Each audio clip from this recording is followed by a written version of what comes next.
Why is my hair falling out after 50? The truth no one talks about. Have you ever stood in front of the mirror, brushing your hair, and suddenly you notice the strands falling faster than ever before? Or maybe you've started seeing more of your scalp than you'd like, and you wonder quietly, is this just aging, or is something wrong? If you're over 50, 60, or beyond, you're not alone. Hair thinning and shedding are incredibly common as we grow older. But here's the truth most people don't tell you. Just because it's common doesn't mean you have to accept it. Yes, your hair may be changing. Yes, your body is going through natural shifts, but that doesn't mean you're powerless. And it certainly doesn't mean you have to lose your confidence. In today's video, we're going to dive into the real reasons why hair loss happens as we age, what your hair might be trying to tell you, and most importantly, what you can do to stop the shedding and bring life back to your hair and to yourself. This is not just about hair. This is about feeling good in your own skin.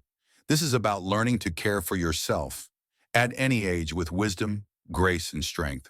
So take a deep breath, pour yourself a cup of tea, and stay with me, because what you're about to learn could change the way you look at aging forever. If this speaks to you, hit that subscribe button, tap like, and let's grow through this together.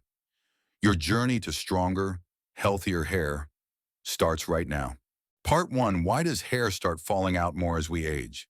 Let's start with one simple question. Why does hair seem to fall out so much more as we get older? You brush your hair, and suddenly the strands collect in your hands. You look in the mirror, and your part seems just a little bit wider than before. It's unsettling, isn't it?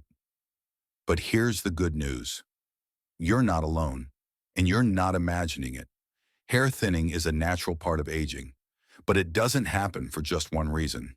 In fact, there are several factors that work together to make your hair feel thinner, weaker, and slower to grow as the years go by. Let's break down the biggest ones so you can start understanding what's really going on. 1. Hormonal changes.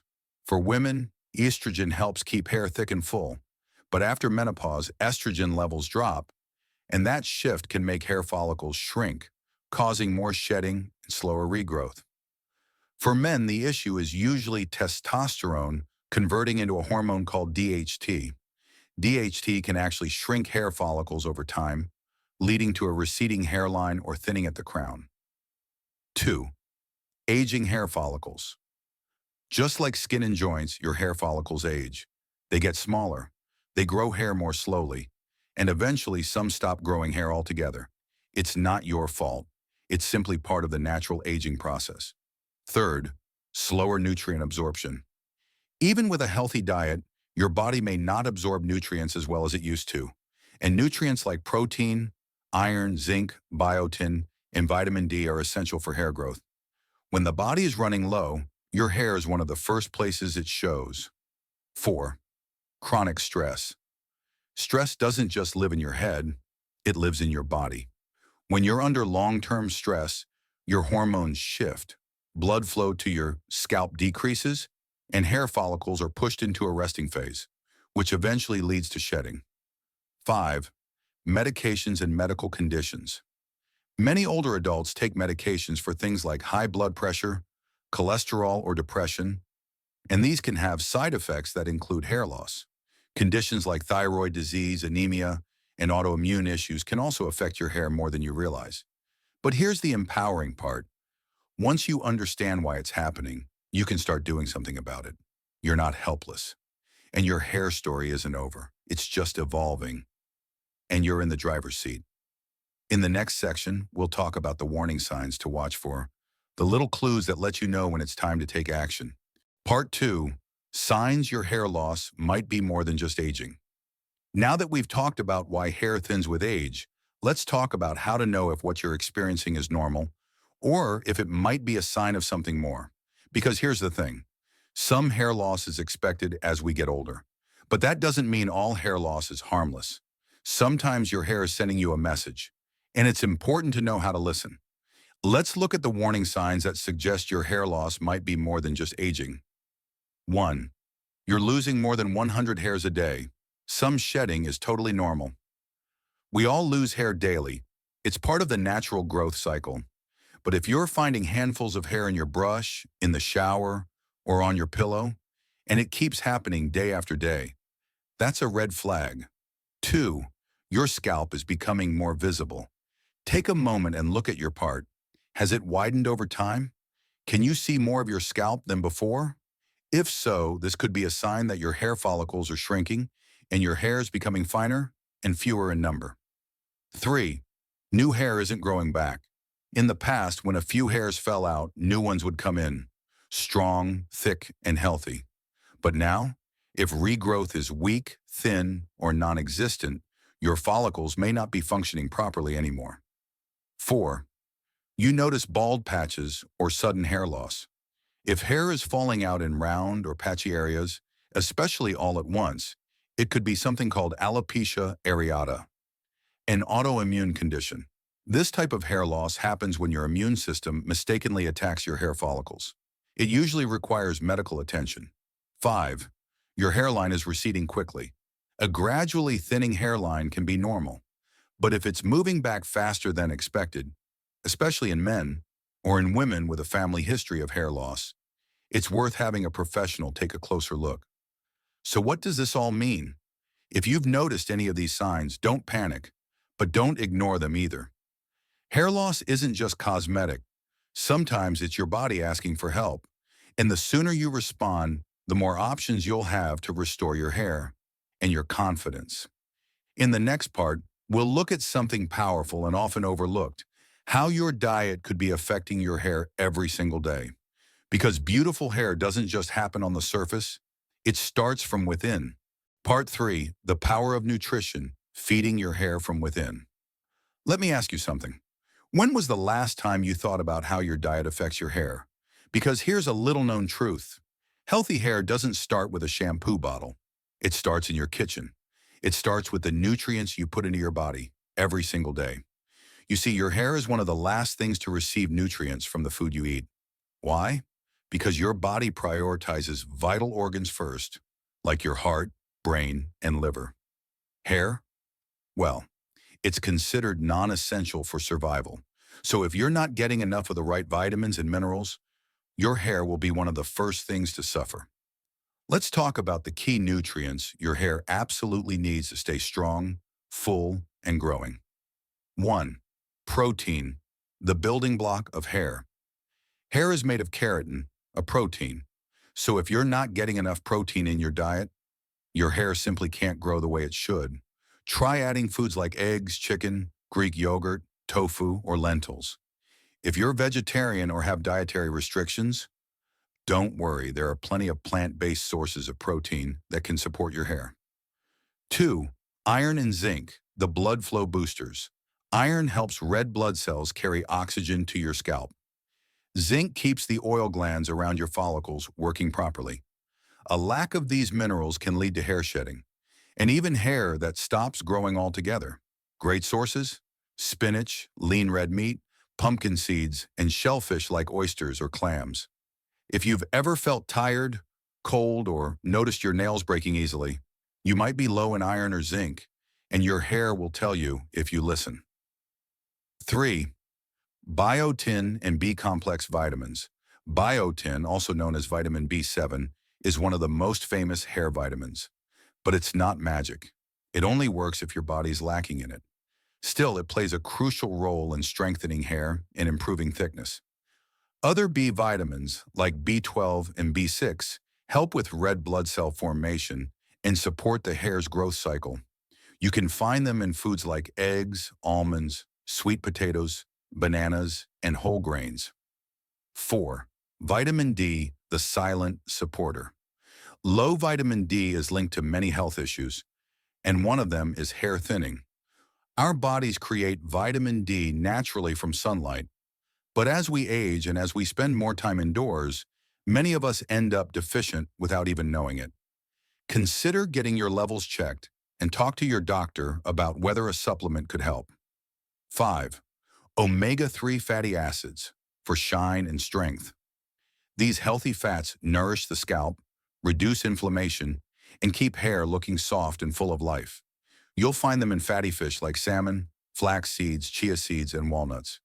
They're not just good for your heart and brain, they're a gift to your hair too. The bottom line? You don't need a fancy diet. You don't need a closet full of expensive hair products. What you do need is real, whole food, balanced meals, and maybe a little bit of love for your body in the process. Because when you start nourishing yourself from the inside, your hair responds, your skin glows, and your confidence, that grows too. In the next part, we'll move from the inside to the outside. Because yes, how you treat your hair physically matters just as much.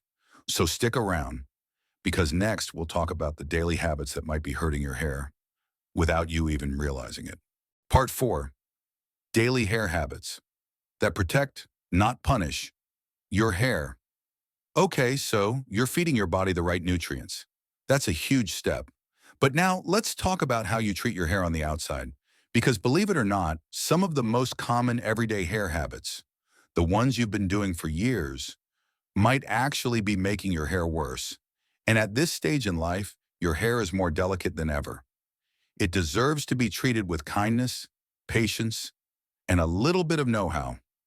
So let's walk through the most important habits that can help protect your hair. Starting today. 1. Stop washing your hair too often. I know, it feels fresh to wash your hair every day, but frequent washing strips the scalp of its natural oils, the very oils that protect and nourish your hair shaft. As we age, our scalp produces less oil, not more. That means hair gets drier faster.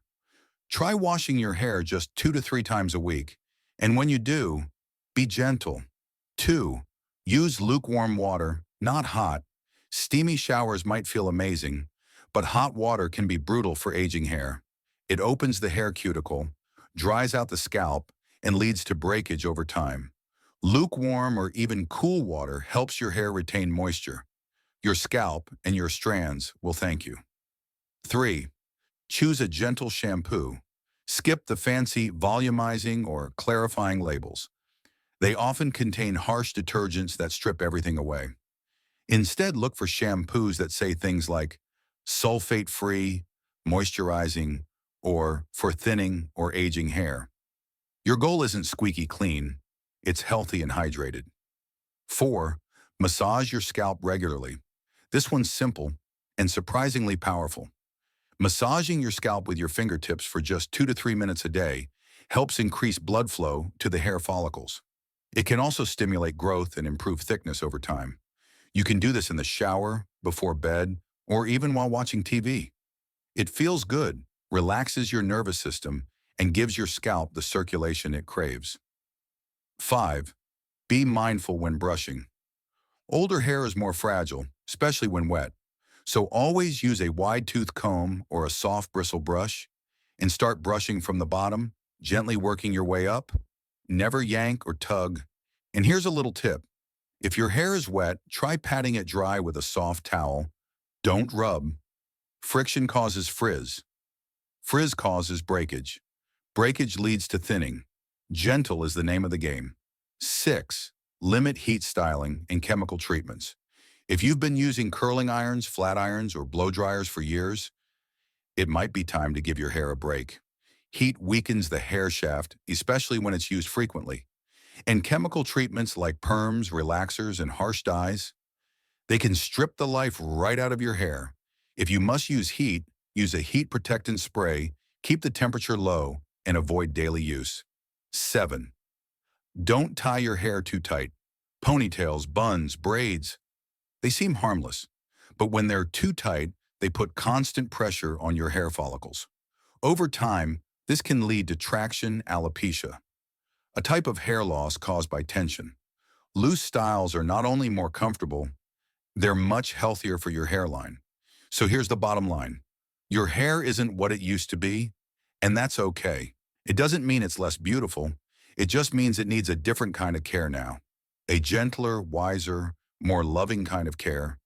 And when you shift your habits with intention, your hair responds. It softens, it strengthens, and most importantly, it stays with you longer than you ever thought possible. In the next part, we'll explore something many people overlook: the powerful connection between stress and hair loss. Because yes, your emotions matter, and your hair feels them too. Part 5. How stress steals your hair, one strand at a time. We've talked about hormones, we've talked about nutrition, we've talked about how you treat your hair from the outside, but now it's time to talk about something deeper, something more invisible, but no less powerful. Stress. Let me be honest with you. If you're over 50, chances are you've been through some things. You've faced life's twists and turns. You've taken care of others, pushed through difficult moments, and stayed strong even when everything felt heavy. But strength doesn't mean stress-free. And here's what most people don't realize. Chronic stress can absolutely lead to hair loss. Let's break down why this happens. 1. Stress disrupts your hormones. When you're under ongoing stress, your body produces more of the hormone cortisol. Cortisol is helpful in short bursts. It helps you respond to danger. But when cortisol levels stay high for too long, they interfere with the normal cycle of hair growth. Your hair literally shifts into resting mode, and after a few weeks or months, it starts to fall out, often suddenly and in large amounts. This condition is called telogen effluvium. It's one of the most common causes of stress-related hair loss. 2. Stress affects circulation. When your nervous system is on high alert, your body focuses blood flow to vital organs. That means less circulation to your scalp, less oxygen, less nutrition reaching the hair follicles. Over time, this can cause the hair shaft to weaken and eventually to let go. 3. Stress weakens your immune system, and when your immune system is off balance, it can start attacking healthy cells by mistake. In some people, this can trigger autoimmune hair loss, like alopecia areata, where hair falls out in small round patches. Or it may simply mean that your scalp becomes inflamed, irritated, or more prone to infection, all of which can slow hair growth. So what can you do about it?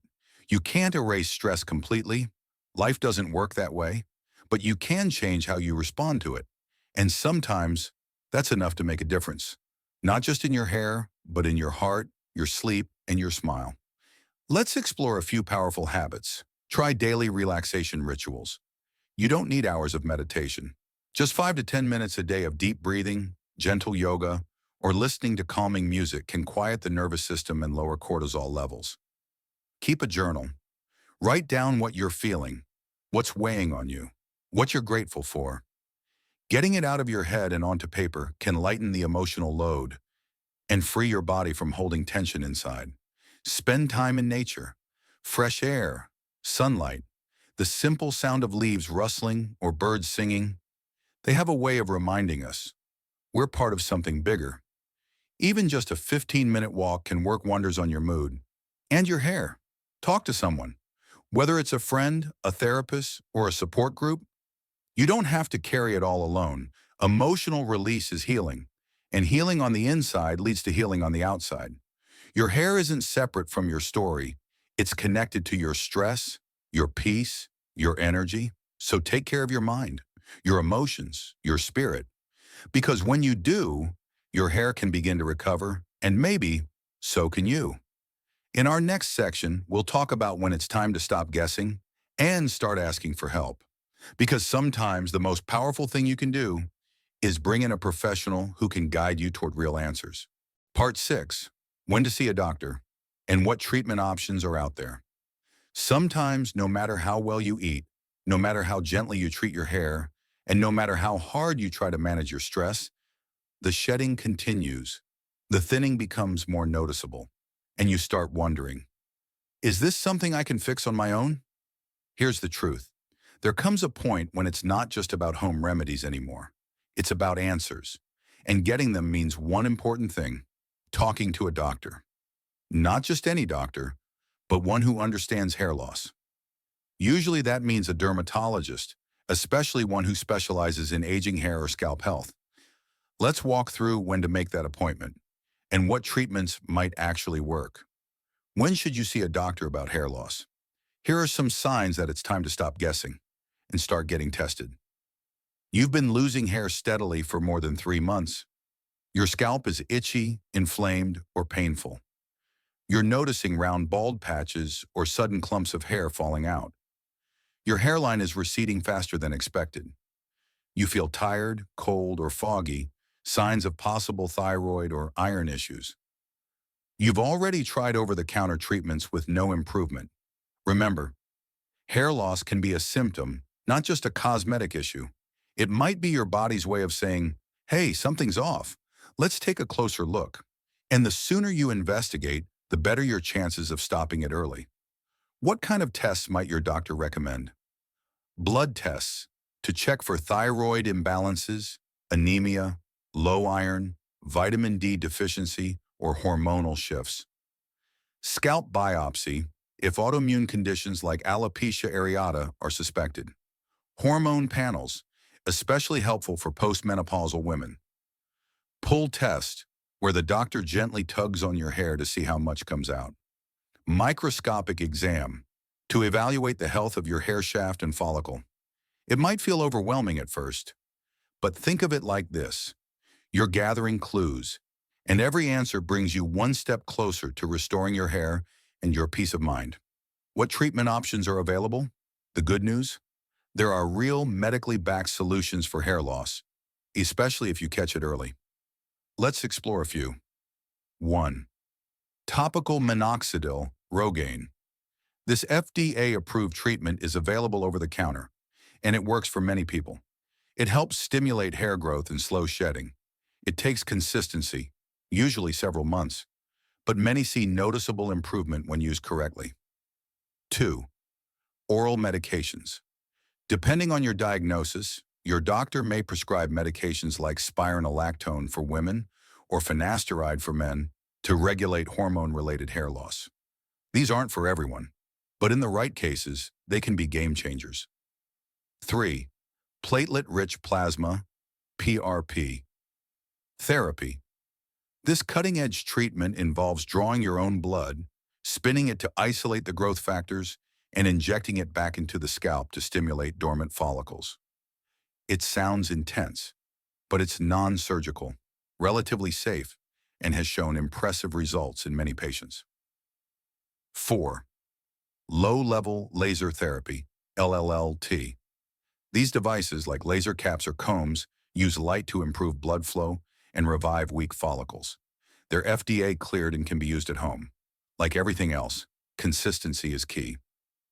5. Hair transplant surgery. If other treatments haven't worked and your hair loss is more advanced, transplants may be an option. Modern techniques are far more natural looking than in the past, but they're costly and not suitable for everyone. Here's the takeaway. You're not helpless. There are real solutions. But finding the right one means listening to your body, asking the right questions, and getting the right guidance. You don't have to figure it all out alone. There are people who understand this journey, and they're ready to help you feel like you again. In our final section, we'll come full circle and remind ourselves that hair is only part of the story, because aging with grace isn't just about holding onto your hair. It's about holding onto your joy. Conclusion: you are not your hair, but you deserve to feel beautiful. So here's what I hope you take away from today. Hair loss happens. It's real, it's emotional, and yes, it can be deeply frustrating, but it's also not the end of your story. Not even close. Because while hair may change with age, so does strength, so does wisdom, so does the way you show up for yourself. You deserve to feel good in your own skin and under your own hair, whether it's thinning, gray, or growing back slowly. You deserve answers. You deserve care. You deserve to feel confident and seen. And no matter where you are in your journey, there are always steps you can take, choices you can make, and small wins you can celebrate. So don't give up on your hair. And more importantly, don't give up on you. If this video spoke to you in any way, please take a moment to like, share, and subscribe to the channel. It helps us reach more people just like you. People who want real solutions and real support. And if you've experienced hair loss after 50, I'd love to hear your story. Drop a comment below, because your voice might be exactly what someone else needs to hear today. Until next time, take care of your hair, your heart, and yourself. You're doing better than you think.